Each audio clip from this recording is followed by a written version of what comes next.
This instructional video is made possible in part by Mike H. Red Productions, Paul Entertainment, and the Mr. Parsons Foundation.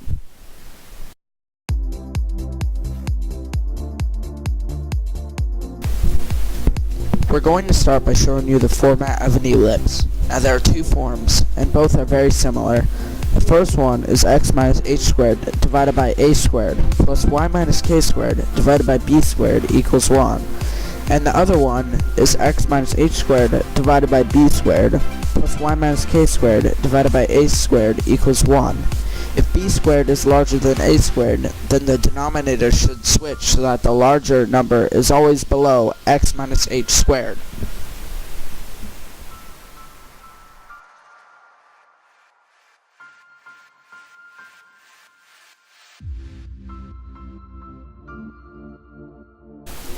You'll find that when x minus h squared is divided by a squared, the x-axis is the major axis.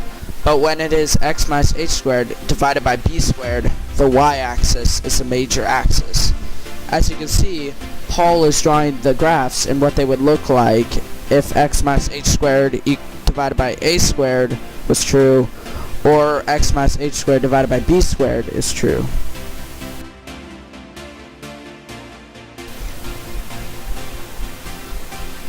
Now we'll use an example. Let's say that we have the ellipse equation 16x squared plus 36y squared plus 32x minus 216y minus 236 equals 0. The first thing we're going to do is to combine like terms. As you can see, Paul is grouping the x's and the y's together. You also notice that he moved the 236 onto the other side of the equation. The next thing to do is to factor the groups out so that we can complete the square and factor again later on. Paul has factored out a 16 for the x's and a 36 for the y's. Now, we need to add some numbers to complete the square. Paul has chosen to add a 1 to the x's and a 9 to the y's. Therefore, he also has to add the numbers to the other side of the equation. He also has to multiply them by the factors, which means that he has to add 16 and 324 to 236. That the y's to become y minus 3 squared. He needs to then remove the numbers he factored out earlier, so he divided everything by 576, which is the number on the other side of the equation, which gives him the equation of x minus 1 squared divided by 36 plus y minus 3 squared divided by 16 equals 1. Because a squared is larger than b squared, the corresponding ellipse will have the x-axis as its major axis.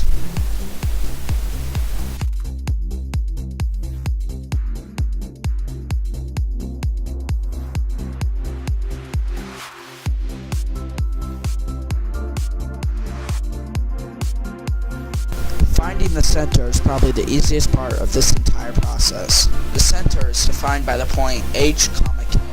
Now if you remember, the standard equation was the formula x minus h squared divided by a squared plus y minus k squared divided by b squared equals 1. You may then be thinking that the center point must then be 1, negative 3 for our example.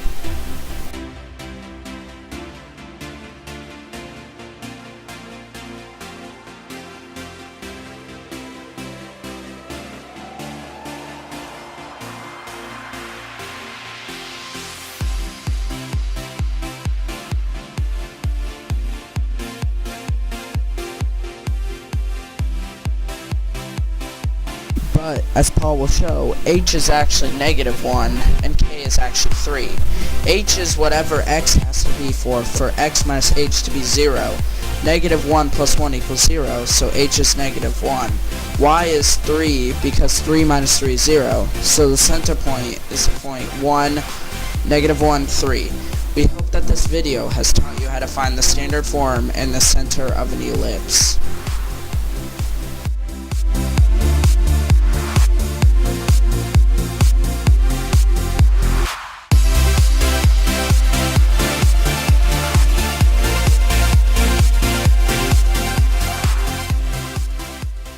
Sama.